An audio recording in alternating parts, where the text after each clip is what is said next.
女子不才，做的也是丝锦生意，但是生平最看不惯有人弄虚作假，所以才斗胆站出来。若是单凭这锦，的确也能值一些银子，只是做生意若是没了诚信，那再好的东西也会变得一文不值。这锦不是假的，但也不至于100年。这上面的图案用的是连珠对马纹。是又怎么样？羚羊公样最喜欢用的就是连珠纹和对马纹。那也无法确定就是真的羚羊公样。100年之前的羚羊公样喜用的可不是连珠纹，而是团科环。单连珠内置对马纹，是很典型的波斯风格纹样。以团科花卉为环，内置动物纹样，才是经典的羚羊公样。什么团科环？敢在白郎君面前胡说，我看你是活腻歪了！造次，敢造次！这位娘子话还没有说完，你想要动手吗？白郎君，他这空口白牙的，分明就是污蔑呀！他说你没有证据啊，你怎么说？白郎君，请看，这里用的丝线颜色，乃是水色和青白之间，为一种新色，谢壳青，是15年前沈家染坊坊主沈阳所染制。试问，这怎么会出现在一幅祖传的蜀锦之上呢？这祖宗未免也太年轻了。你说谢壳青就是谢壳青啊？那我还说的，这是水色呢。我说的自然不算，但是景官府可以验丝验色，白郎君可去景官府一验便知。我不卖了，我。郎君饶命！不是，郎君饶命！我不敢了，我再也不敢了。白某千金买锦，还请蜀锦人家共鉴，够有诚意的了。你还蒙我？送过来，送过来！白郎君，哎，白郎君饶命！哎，诸位，今日评锦到此结束，明日请早，都散了吧。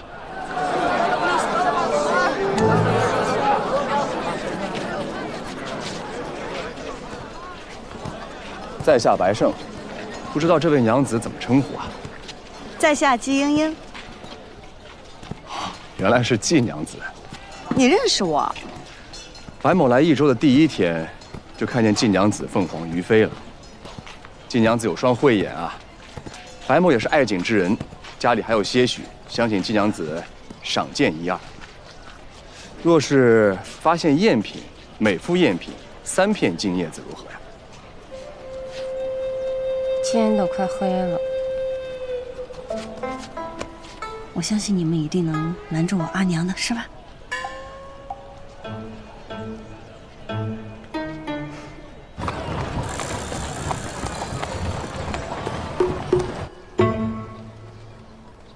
这边请，你可以随便看看。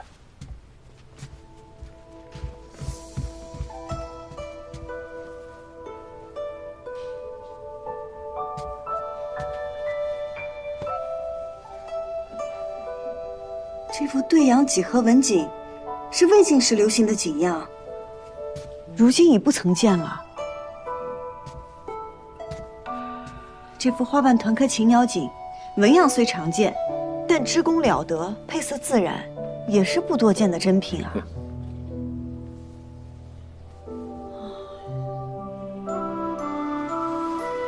季娘子这一声叹息，是在说这幅锦是假的吗？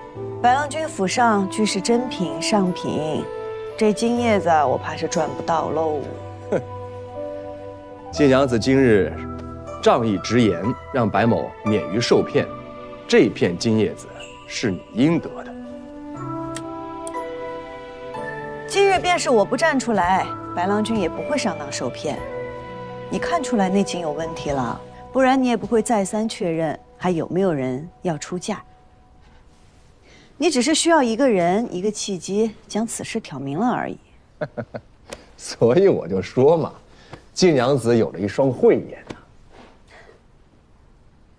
不知白郎君可愿用你的金叶子买丝啊？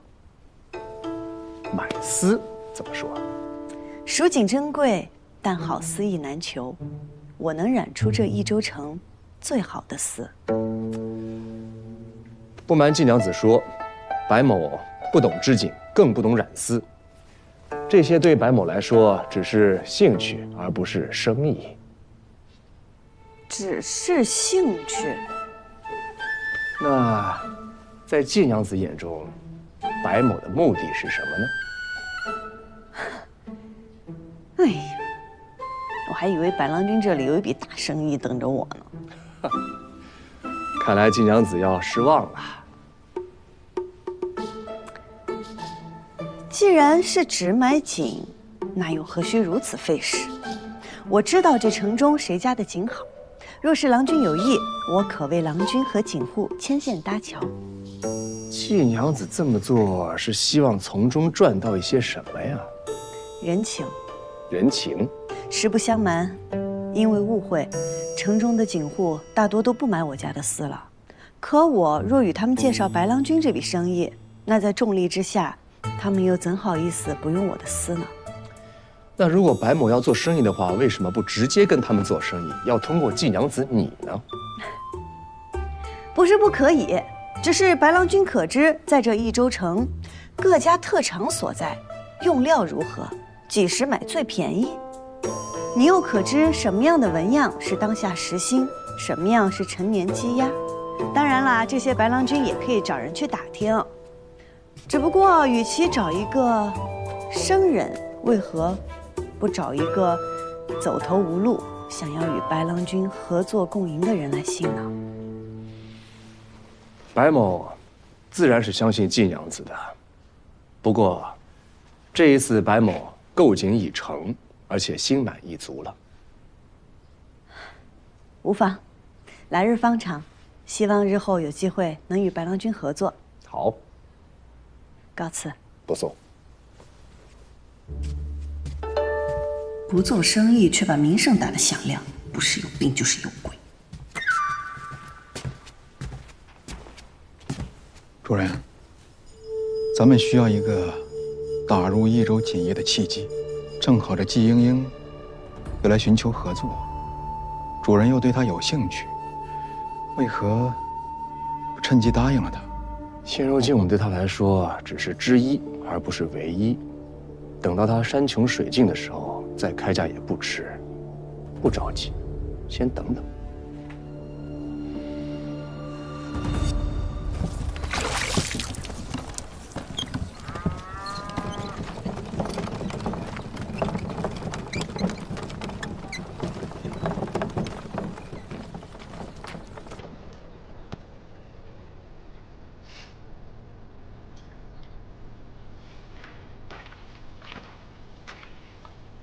赵景王，蜀红丝数目我已知晓，待丝线和染料准备齐全，我便开始染制，定不会误了织锦的时日。我今日来找你，不是为此事。最近有谣言，说你得罪了我，得罪了牛家，所以锦户不敢买飞花会的丝。我倒有个主意，不如你我二人去这街上走走，他们看到咱们和好如初，这谣言不就不攻自破了吗？那不是谣言。牛景的确得罪了我，你也得罪了我。你对牛将军有牵制，那牛五娘定想从生意上胜过你，从而取悦牛将军，所以流言也都是他传出来的。我跟牛五娘在赵家分庭抗礼，所以不方便明面上帮你。但是茵茵，你得知道，不管在何时，我定不可能做伤害你之事。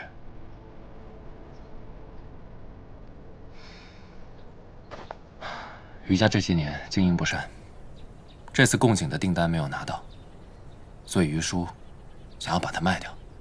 你为何告诉我这些？因为你曾经说过，知我者，赵尔郎君也。即便我不说，你也会知道，也会行动。那是你原来的家，满满的都是跟你阿耶的回忆。况且你由私入侵，买下它，会少走很多弯路。这是我所有的积蓄，拿着，就当我先借你的。你是故意不把订单分给余家的？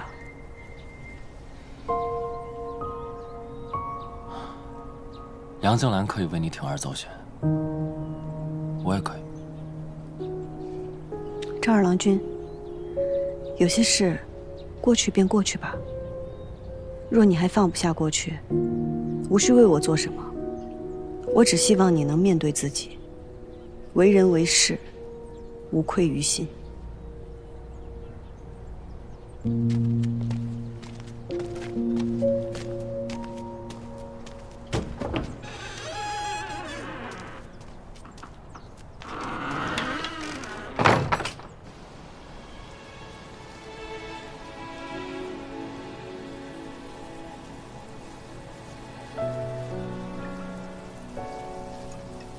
你说，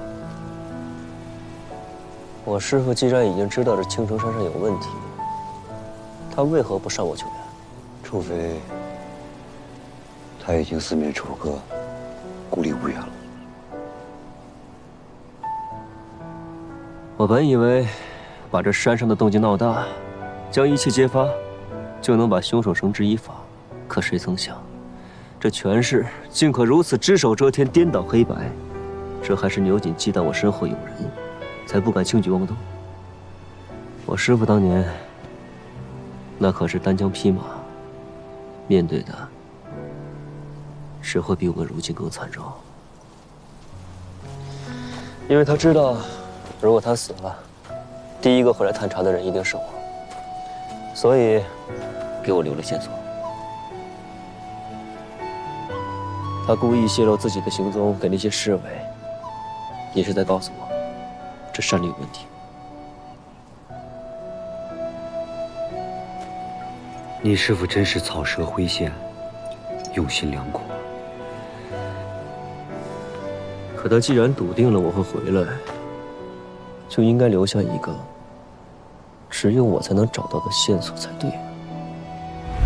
小戴，没有留下线索，那是因为前两任警官糊涂啊，临死了也不知道留下线索呀。纵使峡谷香，不灿世上英。这是我师父在告诉我，即便身死，尸骨也可留证。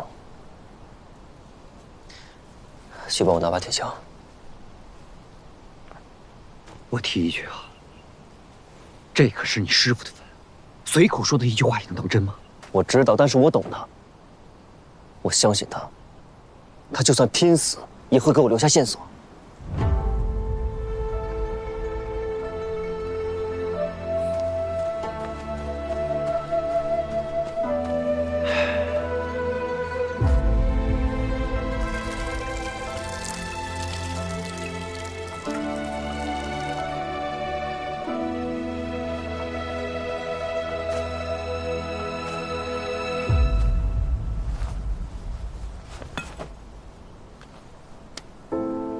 师父，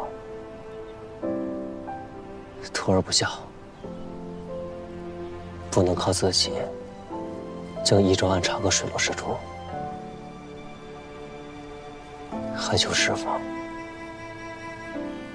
再指引徒儿一次。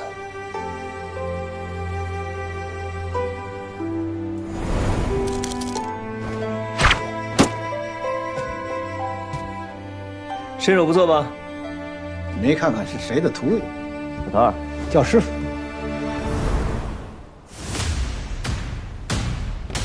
诸葛，你过来。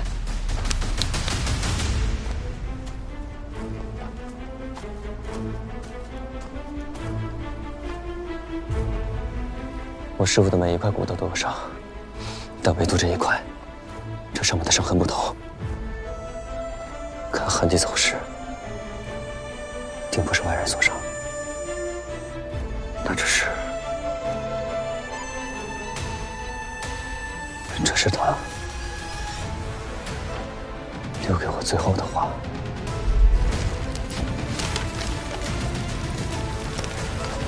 什么消息都传不出去，什么人都不敢再相信，他只能以刀为笔，以自己的尸骨做纸，给我留下线索。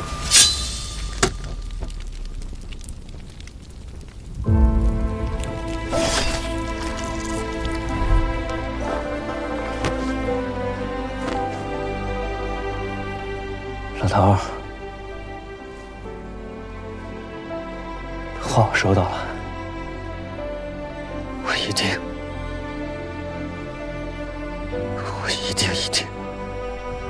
会把害你的人都揪出来，给你送去磕头赔罪。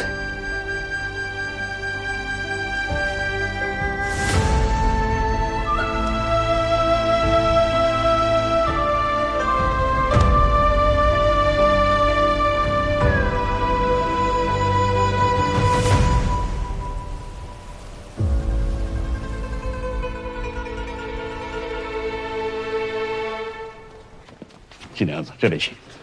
家主正在见客，请季娘子稍后。没关系，都是蜀锦人家，一起聊聊。听着声音像，没想到还真是季娘子啊。白郎君为何在这儿？余家百年锦业有一些珍品，倒也合理。白某今日是来买余家锦房的。昨日白郎君才与我说，你不懂锦，也不做生意。昨日听季娘子一番话，颇有感触，觉得试试也无妨。更何况有这么好的机会啊！白郎君出手还真是不凡，这偶有所感，便要吞下这益州城3大锦户之一的余家。白某倒是觉得，既然要做生意，自然是越大越好了。季娘子来了吗？那就请到屋里坐吧。请。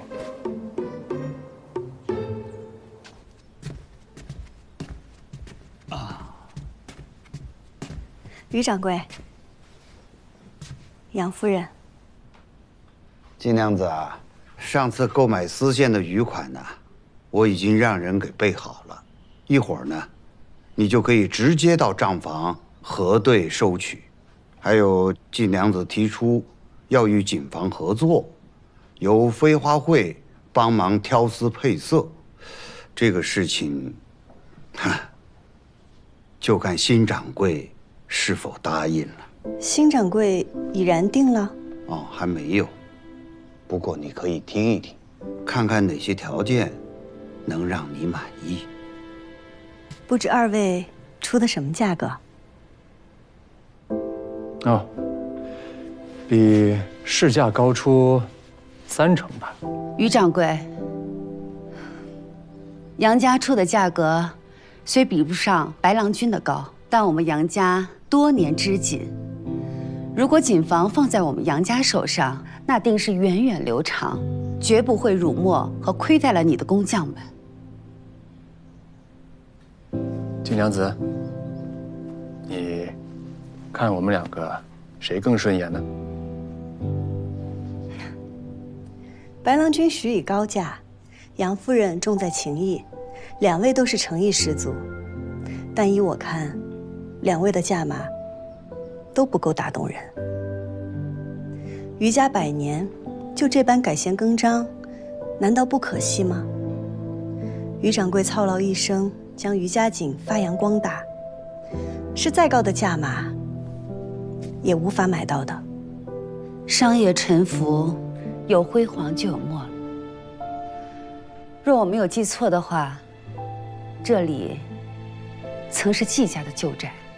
季家锦当年何等风光，可如今呢？不用我说了吧？余掌柜，今日我前来想跟您聊的也是这桩生意。飞花会愿意出一笔钱注股于家，从此飞花会出资，于家织锦，既能解决眼下的困难，又能保住于家的招牌，岂不是两全其美？金娘子可知道你口中的两全其美得花多少钱呢？昨日你还说处境困难，怎么，今日又能拿出钱了？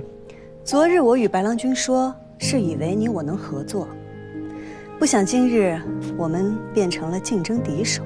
白某若是可以顺利地盘下于家锦房，定跟金娘子构思合作。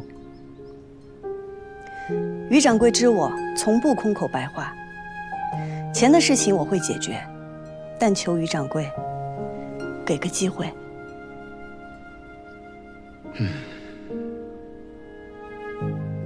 这个事儿呢，再允许我考虑2天吧。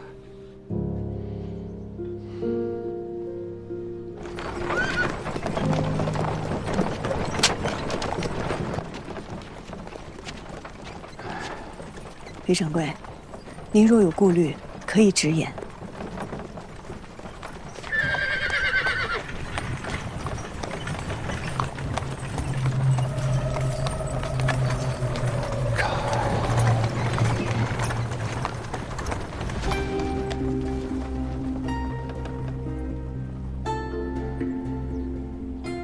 听闻于掌柜想要卖锦房，还有比卖给锦王更为稳妥的选择吗？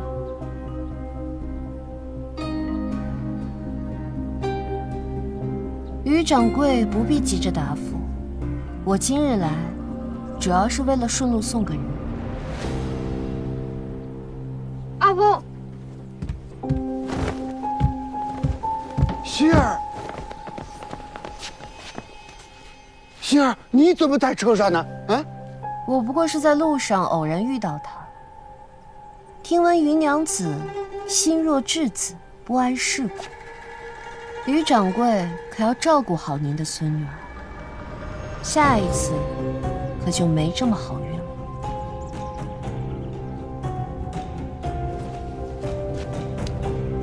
多谢赵二夫人送我希儿回来。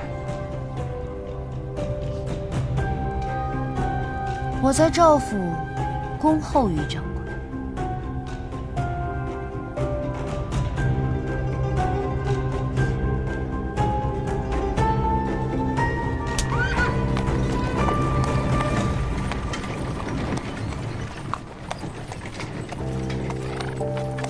希儿，你没受什么伤害吧？阿公，我没事。那位戴面具的娘子想要伤的并不是我。于掌柜，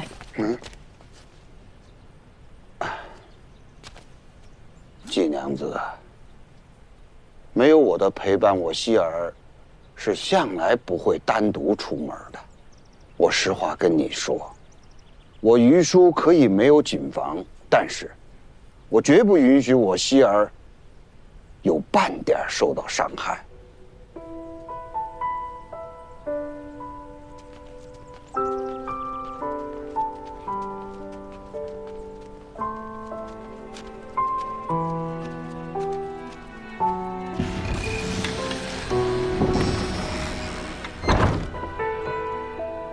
掺杂了权势，生意便不只是正经生意了。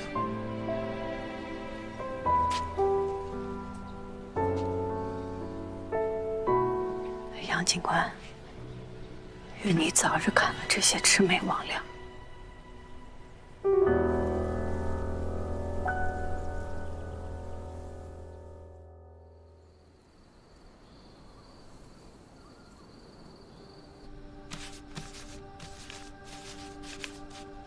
诸葛，你过来看看，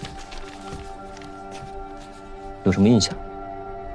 哎，你把它转一圈。这图案好像是都运官调令背后的花纹啊！你确定？说好了的，动手归你，动笔归我。来之前，我还特地看了蜀锦所有的消息与公文。都运官。可是蜀地的都运官都是由节度使指派的，而且每年每次指派的都是不同的人选。那就都见去。你要去见节度使啊？嗯。牛瑾虽然与节度使在不同地方驻军，但你要是见了节度使，怕他也会知晓啊。杀人的不害怕，救人的就要躲起来。这世道不对，我要让他改一改。此事要不要告诉季娘子？哎，不必了。缉拿凶手，天下大白，是我们该做的。他只是一个平凡百姓，就应该高高兴兴地做他的生意，平平安安地过他的日子。好。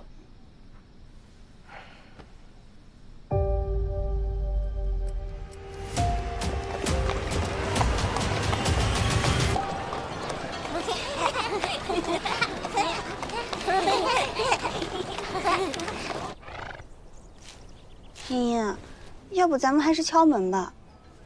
你又不是第一天认识于掌柜，他说不见客，那就是不见客。他不见客是又不想卖景房了吗？你说一个人要卖掉自己的景房，他最想得到的是什么？他若是想要钱，那个白郎君能一掷千金；他若是想要于家的工匠和技艺有所依托，那杨家是不二人选。他若是想保住于家的产业，又想渡过难关，那就应该选我。可是他谁都没有选，难道是因为牛五娘胁迫了他？他不是一个优柔寡断的人，况且若他真认了牛五娘的威胁，现在于家景房都姓赵了。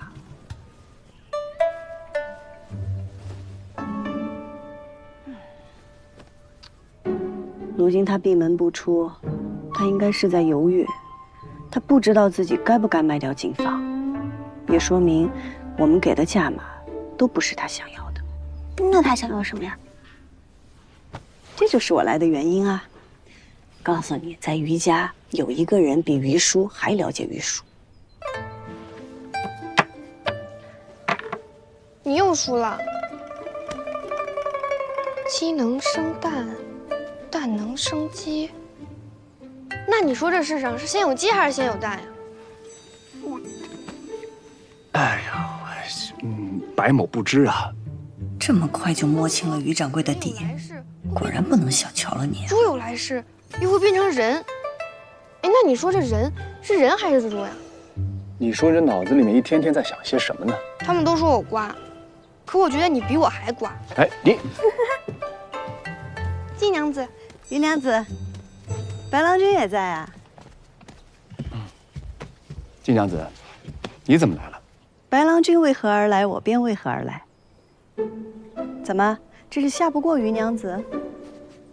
哎呀，这如你所见呐，这属于满盘皆输啊。于娘子好厉害呀！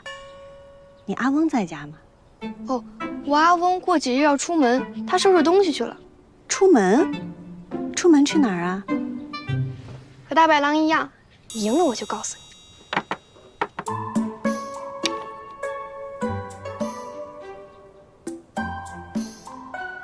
哇，你好厉害呀！我还差1步，你还差7步，你只要大于7，你就赢了。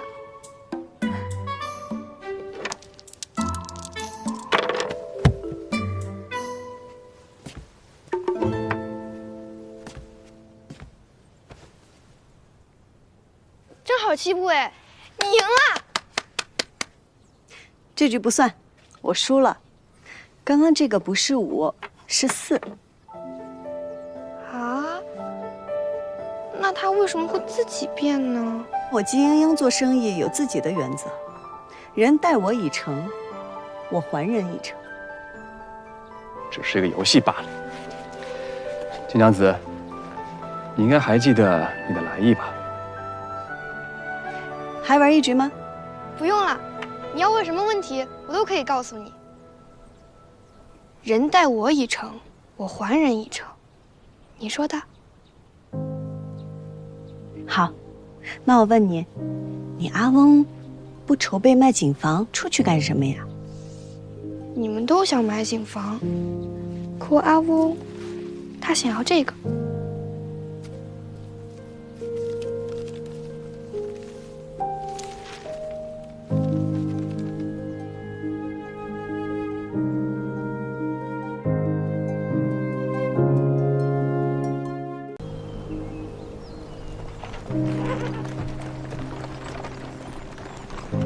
于家的井向来古朴厚重，于掌柜的儿子曾想复原这古北村的古纹样，却不胜于此，意外殒命。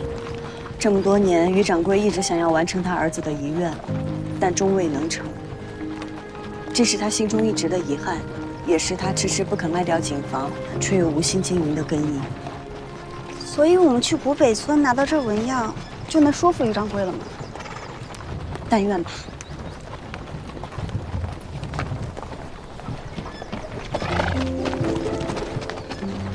爹，我第一次离家这么远，这才叫嫁出去。哎，你可不信这么说，回头你阿爷阿娘又要说我了。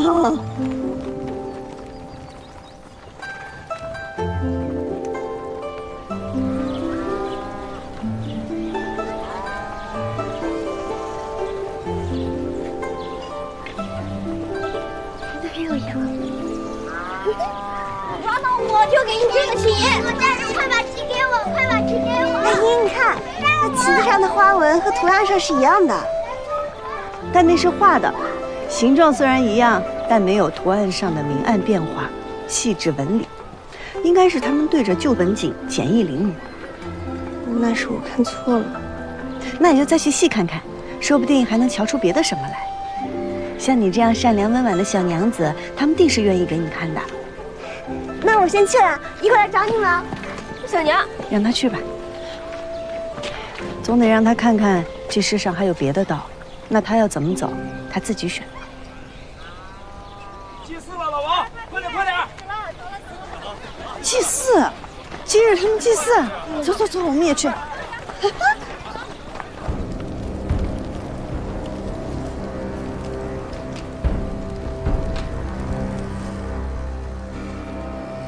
异乡人止步，还请见谅。多树多土，亦有高陵，万亿箕子，为酒为邻。没想到这区区几日就见了4回，看来你我之间还是挺有缘的哈。哼，白郎君果然还是来了。季娘子为何而来，白某就为何而来。看来白郎君对于家那井房是真的想要了。之前看着像假的吗？看来今日要好好争一争喽。李正，你能不能通融一下，也算是帮助我一下。我这辈子呢，没有别的执念了，唯一的就剩下，这方图样了。这是圈子的一个心结，也是我的一个心结，请你在我有生之年，让我再看一眼吧。您是知道的，就是令郎在村中出事后，为免外乡人沉湎于圣物，深思不熟，遭遇不测，我们才有了这外乡人止步的规矩呀。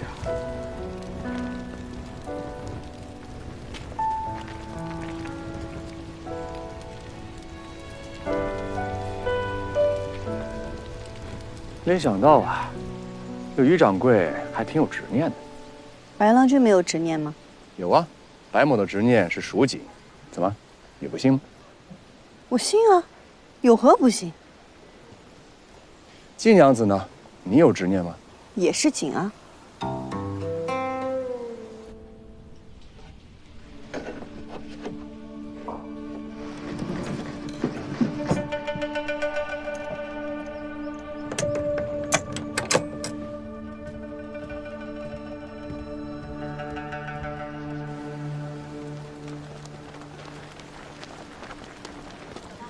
帮我拖住他。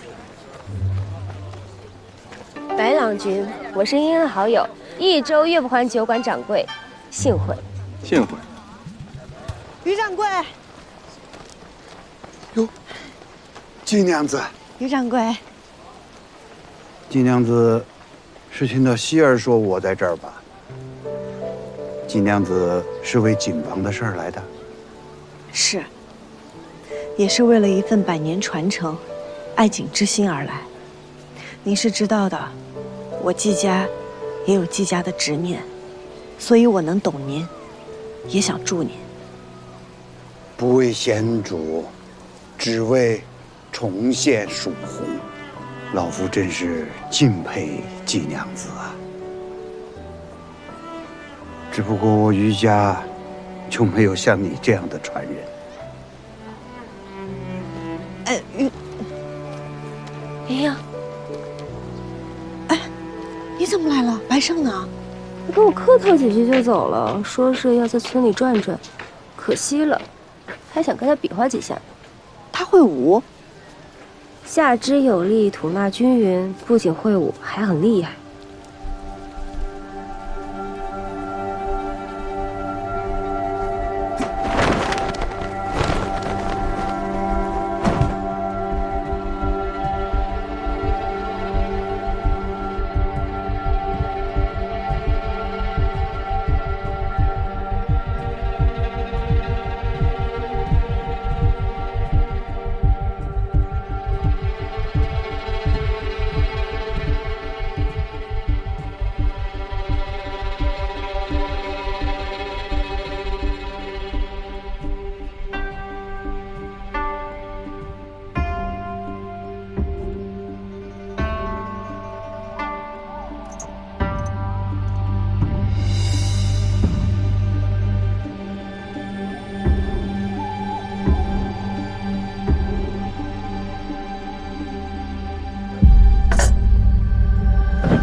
竟敢擅闯我们的祠堂！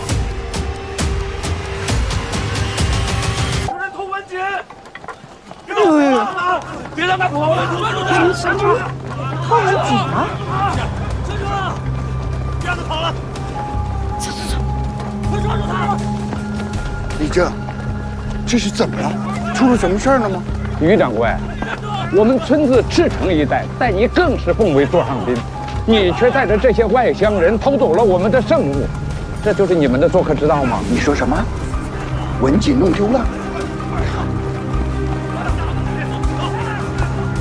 定是你们这些外乡人里应外合偷了我们的文锦。对，把文锦交出来！交出来！快说，把文锦偷好了！把文锦交出来！到哪儿了？快点给我交出来！说。金娘子。救命啊，金娘子啊！外乡人，外乡人吗？外乡人，你们是外乡人？你们几个外乡人，肯定和他是一伙的。文锦不在他的身上，定在你们身上。在此之前，我们都没有进过那个大门。不信，你可以问他，他可以作证。那会儿他们想进来，被我拦在门外。我看到他们往村子里去了。那你们几个外乡人来我们村里干什么？肯定是别有企图。你们要是不信，可以搜我们的身，我们也可以陪你们把那个人送去官府。官府一查，便知道我们与他只是萍水相逢。哎，金娘子啊，你这见死不救，怎么还落井下石呢？于掌柜，难道你不想知道那个纹样在哪儿吗？您是有所不知啊。这个金娘子可聪慧了，我相信她一定可以帮你找回纹样。金娘子，如果说您真有办法的话，您就说出来。老夫这一辈子已经没有别的执念了，唯一剩下的就是那副文锦了。你要是真能让老夫得见一面，那锦房我拱手相送。凤娘子，求您了。爷爷，你想清楚了，一旦开口就脱不了干系。这么多人，我护不住你们。